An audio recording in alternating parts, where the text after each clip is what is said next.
बहुत खास होता है क्योंकि इस दिन हमारे शो में आते हैं कुछ ऐसे आर्टिस्ट, कुछ ऐसे इन्फ्लुएंसर्स जो कि अपनी जर्नी से हमें बहुत ज़्यादा इंस्पायर करते हैं, जो कि अपनी लाइफ में इतना अच्छा काम कर रहे होते हैं कि जिनके बारे में जानकर हम अपनी लाइफ में कुछ अच्छा कैसे करें, ये हम उनसे सीख सकते हैं। तो हर बार किसी नए इंसान को, किसी नए आर्टिस्ट को मैं फीचर करती हूँ। तो आज एक ऐसे ही गेस्ट हमारे साथ हमारे शो में हैं जिन्होंने 13 साल की उम्र में ये सोच लिया था कि इन्हें कुछ लाइफ में डिफरेंट करना है, और डिफरेंट करते करते ये इतना कुछ डिफरेंट करते चले गए कि एक दिन बीट बॉक्सर बन गए। सो अभी हमारे साथ हैं 24 साल के talented beat boxer. Hi, this is Divyansh Kacholia और आप मुझे सुन रहे हैं आरजे नैनी के साथ यंगिस्तान पे। सबसे पहले मैं चाहूंगी अपनी जर्नी के बारे में आप बताएं, बिकॉज जब हम 13 साल के होते हैं तो हम कुछ भी कह देते हैं कि हमें डॉक्टर बनना है, इंजीनियर बनना है, पेंटर बनना है, लेकिन आपको इतनी स्ट्रांग फीलिंग कैसे आ गई थी कि आपको बीट बॉक्सर ही बनना है? तो जब मैं 13 साल का था, मुझे 1 साल तक तो पता ही नहीं था कि इसे बीट बॉक्सिंग बोलते हैं। Because I use to tap benches और बेंचेस बजा के मैंने सोचा कि यार ये मैं मुंह से क्यों नहीं कर सकता हूँ। तो मैंने मुंह से करना स्टार्ट किया and then for a year I had no clue that this is called beat boxing. तो फिर मुझे एक सीनियर ने बताया कि जो आप ये कर रहे हो इसे बीट बॉक्सिंग बोलते हैं। और फिर मैंने प्रैक्टिस नहीं करी क्योंकि मैं स्पोर्ट्स में बहुत ज़्यादा इन्वॉल्व था, but I use to do it for fun. And then after like few years when I went to Delhi for my graduation, तो वहाँ पे मुझे आई थिंक माहौल मिला जहाँ पे मैं एक्सप्लोर कर सकता था इसे। और मैंने एक्सप्लोर करना स्टार्ट किया और हाँ, फिर मुझे समझ आया कि ये मुझे करना है। Like this is what I want. I really want to study, but then at the same time I think I really want to pursue my career in this, because ये थोड़ा हटके है। और मुझे ये भी रियलाइज़ हुआ कि beatboxing is really cool, like people find it cool, but my idea was to make it beautiful, and I've just been working on that. अच्छा, एक बड़ा कॉमन सा टर्म है, हम ऐसा कहते हैं कि जब भी हमें लाइफ में कुछ करना होता है या आगे बढ़ना होता है तो हमें एक गुरु की जरूरत होती है, क्योंकि हम बिना गुरु के कुछ भी लाइफ में नहीं सीख सकते। बट बीट बॉक्सिंग की अगर हम बात करें तो आपने खुद से ही बीट बॉक्सिंग सीखी। तो मैं जानना चाहती हूँ, क्या आपने कोई ऐसा था इंसान जिसे गुरु मान लिया था और उसको फॉलो करते गए और सीखते गए? जी, मैंने किसी को गुरु तो नहीं माना, पर मैं YouTube पे बहुत सारे वीडियोस देखता था। पर वो वीडियोस ज़्यादा देखना जब स्टार्ट हुआ तब जब इंटरनेट का एक्सेस ज़्यादा हुआ, जब मैं दिल्ली गया। उससे पहले क्या है कि 1 GB पर महीना मिलता था, अब तो 1 GB पर दिन मिलता है। हाँ। तो तब मैंने और वीडियोस देखना स्टार्ट किए। मैंने बहुत कुछ YouTube से सीखा, पर मैंने कभी भी ट्रिक्स कॉपी नहीं करी। मैंने कोशिश करी कि मैं जो भी कर रहा हूँ वो ओरिजिनल हो and I should sound unique. क्योंकि अगर मैं और सारे बीट बॉक्सेस की तरह ही साउंड कर रहा हूँ तो फिर डिफरेंट कैसे रहूँगा मैं। तो मेरी कोशिश हमेशा ये रही है कि मैं कुछ भी कर रहा हूँ तो मैं उसे अपना बनाऊँ, मैं उसका अपना वर्जन दूँ, और उसी को लाइक ध्यान एग्जैक्टली और उसी को ध्यान में रखते हुए फोक बीट बॉक्सिंग जैसी चीज़ मैंने लाइक डिस्कवर करी खुद। एंड जब मैंने ये करा और जब मैंने परफॉर्म करना स्टार्ट किया तो उसको बहुत ज़्यादा अप्रिसिएशन मिला। एंड तब से मैं अभी तक इस पे काम कर रहा हूँ, क्योंकि मेरे ख्याल से फोक बीट बॉक्सिंग ऐसी चीज़ है जब भी कोई भी सुनता है उसे बहुत पसंद आता है और वो रिलेट भी कर पाते हैं। तो अगर मुझे कोई इंसान जो कि थोड़े एज में ज़्यादा है तो मैं उन्हें कैसे फेमिलियर करवाऊंगा बीट बॉक्सिंग से, तो वो भी एक ये तरीका था कि अगर मैं फोक बीट बॉक्सिंग कर रहा हूँ तो वो रिलेट कर पाएंगे कि हाँ, अगर पल्लू लटके मैं अपने स्टाइल में कर रहा हूँ तो उन्हें समझ आएगा कि अच्छा, ये मुंह से कर रहा है। तो 18 साल की उम्र में आपने पहला लाइव परफॉर्मेंस दिया था ऑडियंस के सामने, जहां पर बहुत सारे लोग आपके सामने बैठे हुए थे। तो कैसा एक्सपीरियंस रहा था? बिकॉज पहला जो भी हमारा लाइव परफॉर्मेंस होता है वो हमें हमेशा याद रह जाता है। पहला परफॉर्मेंस हमेशा याद रहता है। और मैं एक बैंड के साथ, मेरे को एक बैंड ने बुलाया था परफॉर्म करने के लिए, और जयपुर में मैंने परफॉर्म किया था GT सेंट्रल के बाहर। तो वहाँ पे मैंने परफॉर्म किया और मैंने बहुत बुरा परफॉर्म किया। लाइक जैसे ही मैं परफॉर्म करके स्टेज से उतरा तो मैं रोया कि ये क्या हुआ। मतलब मैं तो थोड़ा प्रैक्टिस करके आया था, बट मेरे में स्टेज फेयर इतना ज़्यादा था उस वक्त कि लाइक आई कुडंट परफॉर्म इतना अच्छा जितना मैंने सोचा था। तो वो एक्सपीरियंस ऐसे बहुत अच्छा नहीं था, बट वो एक बहुत ही लर्निंग एक्सपीरियंस था कि मुझे और मेहनत करनी है और मुझे जो स्टेज फियर होता है उससे मुझे लाइक उसको पार करना है, मतलब उससे उस पर काबू पाना है। तो हाँ, उस पर मैंने काम किया है काफ़ी। और अभी जब भी कोई मुझे देखता है परफॉर्म करते हुए, और जब मैं ये स्टेज फेयर की बात करता हूँ तो बोलते हैं कि अरे नहीं यार तू झूठ बोल रहा है ये तो हो ही नहीं सकता। बट वही है कि आप किसी भी चीज़ में अगर आप सही नहीं होते तो आप उस पर काम करते हो, तभी आप उस पर सही हो सकते हो। एग्जैक्टली। सो हाँ, आई थिंक वो बहुत अच्छा एक्सपीरियंस था, क्योंकि उससे सीखने को बहुत कुछ मिला। तो खासकर हमारी इंडियन सोसाइटी में ऐसा होता है कि जब अपना जो भी बच्चा होता है वो अपनी हॉबी को अपना करियर ऑप्शन बनाना चाहता है, सो बहुत सारे सवाल खड़े होते हैं। जब हमारे घर वाले सपोर्ट कर रहे होते हैं तो हमारे रिलेटिव्स और सोसाइटी के जो लोग हैं वो सवाल खड़े करते हैं कि तुम ये गा कर बजा कर या कुछ ऐसा यूनिक करके पैसे नहीं कमा सकते, करियर ऑप्शन नहीं चुन सकते इसको। तो आपके साथ कुछ ऐसा हुआ या फिर ये जर्नी बहुत ज्यादा स्मूथ थी? हाँ, आई थिंक सभी यही बोलते थे। वो इसलिए भी बोलते थे क्योंकि आई थिंक वो मेरी परवाह बहुत करते थे, एंड ऑल्सो एजुकेट नहीं थे इस मामले में। हाँ, उनको ध्यान ही नहीं था कि क्योंकि कभी कोई इंडिया का बीट बॉक्सर, आई थिंक उसने कुछ इतना बड़ा नहीं किया था, या कि वो पता चले। इतना नजरों में नहीं था कि पता चले कि ये भी एक आर्ट फॉर्म है जिसको आप परस्यू कर सकते हो और आप करियर बना सकते हो। एंड ये एक और चीज़ ये भी थी कि मैं पढ़ने में बहुत अच्छा था, मैं खेल कूद में बहुत अच्छा था। Okay. तो उनका ये था कि तुम इन दोनों में से कुछ कर लो ना, मतलब ये क्यों करना है जहाँ पे कोई अभी रास्ता किसी ने बनाया ही नहीं है।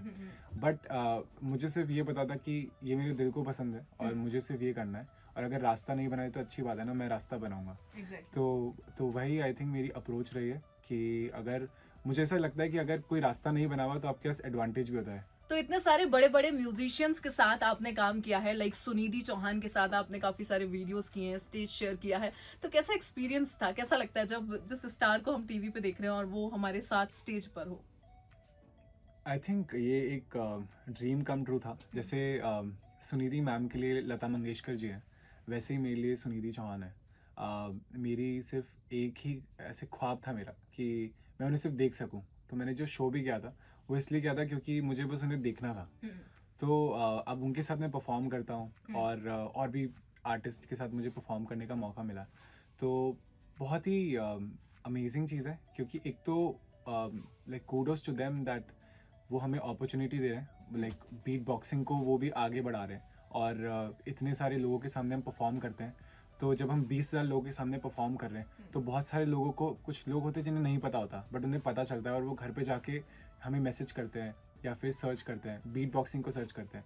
तो बहुत क्रेजी एक्सपीरियंस है, क्योंकि इससे बीट बॉक्सिंग तो आगे बढ़ी रही है, but of course individual growth भी बहुत ज़्यादा हुई है, बहुत सारे लोग जानने लगे हैं।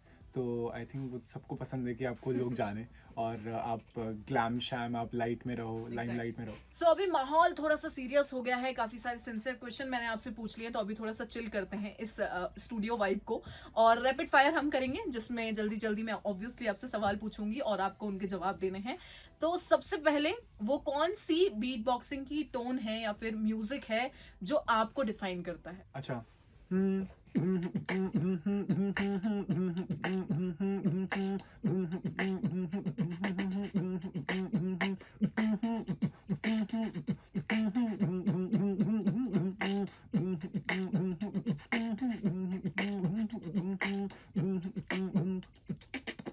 ये पहचानना था क्या गाना मुझे? नहीं ये तो मतलब देख लो, आपको पहचानना है तो। ओके, सो टेल मी वो 5 गाने जो हमेशा आपकी प्लेलिस्ट में सबसे ज्यादा टॉप पर रहते हैं। Darkhaast by Sunidhi Chauhan and Arijit Singh. Okay. Tuntuna by Shamoon Ismail, क्योंकि उस गाने से मुझे काफ़ी पहचान मिली जब मैंने मेरा वर्जन निकाला। ओके। तेरे जिया होर दस्ता। उसके बाद है I am feeling good, Michael Buble. Okay, तो वो कौन सा गाना है जो आपको डिफाइन करता है और आप हमेशा वो गुनगुनाते रहते हो? अभी तो मैं ये गाना गुनगुना रहा हूँ। हाँ। तो मैं गुनगुना देता हूँ। माना दिल टरा टरा है, टूटा ये सरा सरा है, दिल के इस बवंडर को ठहर जाने दो। होठ ये सरासिले हैं, खामोशी के सिलसिले हैं, रात थोड़ी गहरी है, सहर आने दो। ओके, तो फेवरेट ट्यून जो आपकी मोस्ट फेवरेट हो बीट बॉक्सिंग की? Favourite tune? हाँ, जो आपकी फेवरेट। आई थिंक मेरी भी फेवरेट है, और सबका जो फेवरेट साउंड है मैं उसकी एक बीट करता हूँ आपके लिए। श्योर।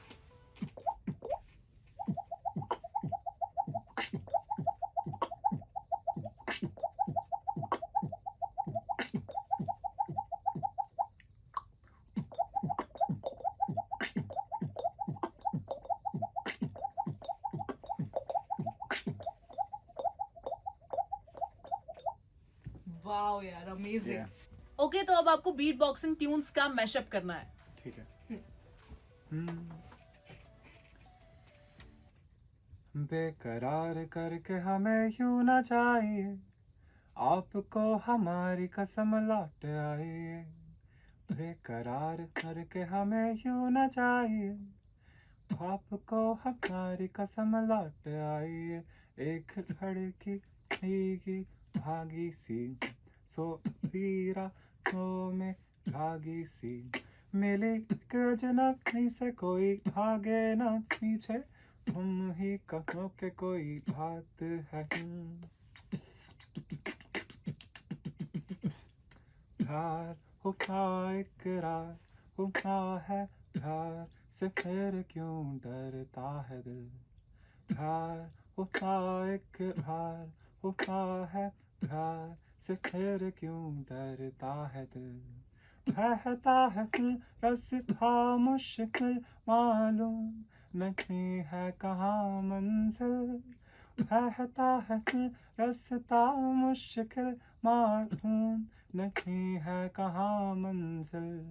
प्यार होता इकरार होता है, प्यार से फिर क्यों डरता है। प्यार होता इकरार होता है, प्यार से फिर क्यों डरता है।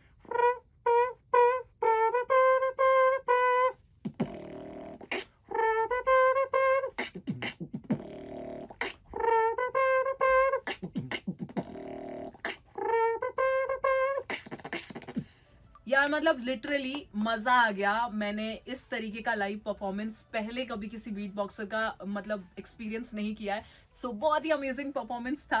अब मैं चाहूंगी कि एक मैसेज आप यंगिस्तान को दें, जो भी बात आप उनसे कहना चाहें। मेरे आई थिंक ज़िंदगी में मैंने एक ही चीज़ सीखी है, वो ये कि आप कुछ भी करो, आप चाहे बीट बॉक्सिंग मत करो, चाहे आप कुछ भी कर रहे हो, आप जॉब कर रहे हो, कुछ भी कर रहे हो, I think you need to be honest and loyal जो भी आप कर रहे हो उसके प्रति। तो आप बस ऑनेस्ट रहो, लॉयल रहो, और जो भी आप काम कर रहे हो सकता है आपको बहुत टाइम लग रहा हो, जो आपको सक्सेस चाहिए वो आपको नहीं मिल रही हो, जो भी आपका सक्सेस का पैरामीटर है, बट जो भी अच्छे से काम करता है, ऑनेस्ट रहता है, लॉयल रहता है अपने आर्ट के प्रति या अपने काम के प्रति, उन्हें फॉर श्योर सक्सेस मिलती है, क्योंकि आई थिंक भगवान जी भी तो देखते हैं ना, तो कभी ना कभी आपको नवाजेंगे जो आपका बनता है। तो आप मेहनत करते जाइए and I think you will get whatever you want to. Exactly. Thank you so much Divyansh, बहुत ही मजा आया आपसे बात करके और आपकी ये जर्नी के बारे में जान के, मतलब बहुत ही बढ़िया एक्सपीरियंस था। So thank you so much for coming our studio. Thank you so much, and thank you so much for inviting me here. I had a lovely time with you, and thank you for asking some amazing questions. Thank you so much and thank you so much guys for watching this video. अगर अच्छा लगा हो तो comment करके बताएं, ज्यादा से ज्यादा शेयर करें, और मैं कोशिश करूंगी कि अपने शो में, जिसको हम द टॉक शो कहते हैं, तो आप इसमें और भी आगे अलग अलग पर्सनैलिटीज को देखेंगे, उनकी जर्नी को एक्सपीरियंस करेंगे, ऐसा मैं वादा करती हूँ। Thank you so much, take care, अपना ख्याल रखिए।